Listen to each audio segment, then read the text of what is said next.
જૂની વિદેશી હોવે તો મારી જાતિ જ બદલી નાખી છે.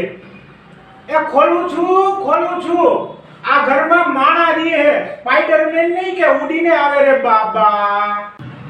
મેમ સાહેબ ઓઢીનો ફાળો લેવા આવ્યા છે. શું જરૂર છે આ લોકોને કચરાના ઢગલાને ફાયર કરવાની?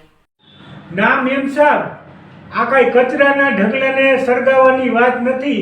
આ તો આપણી સંસ્કૃતિ અને પરંપરાની વાત છે. અગાઉના જમાનામાં હિરણ્યકશ્યપ કરીને એક દાનવ રાજા થઈ ગયો. એને ત્રિલોક પર વિજય મેળવી દેવતાઓને પણ હરાવ્યા હતા. તેના પત્ની બહુ પવિત્ર જીવવાળી હતી. એને જ્યારે ગર્ભ હતો ત્યારે તેને નારદજીનો સત્સંગ થયો હતો. તેથી તેના ગર્ભમાં રહેલા પુત્રને નવધા ભક્તિ પ્રાપ્ત થઈ હતી અને સાક્ષાત વિષ્ણુ ભગવાન તેના ઉપર પ્રસન્ન થયા હતા. પરંતુ હિરણ્યકશ્યપને આ જરાય પસંદ નહોતું. તેથી તેને પ્રહલાદને મારવા અનેક ઉપાયો કર્યા, પરંતુ પ્રહલાદને આંચ ન આવી. જેની બહેન હોલિકાને વરદાન હતું કે અગ્નિ બાળી શકે નહીં.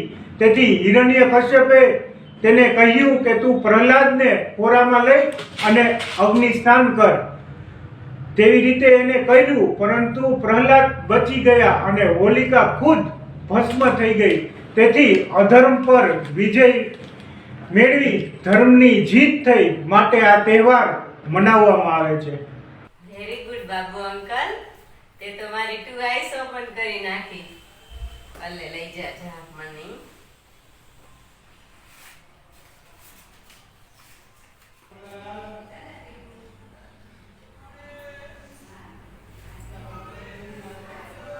બાબુ અંકલ ક્યાં ગए? મારી બેટી લેતી આવ. એ આવ્યો, એ આવી.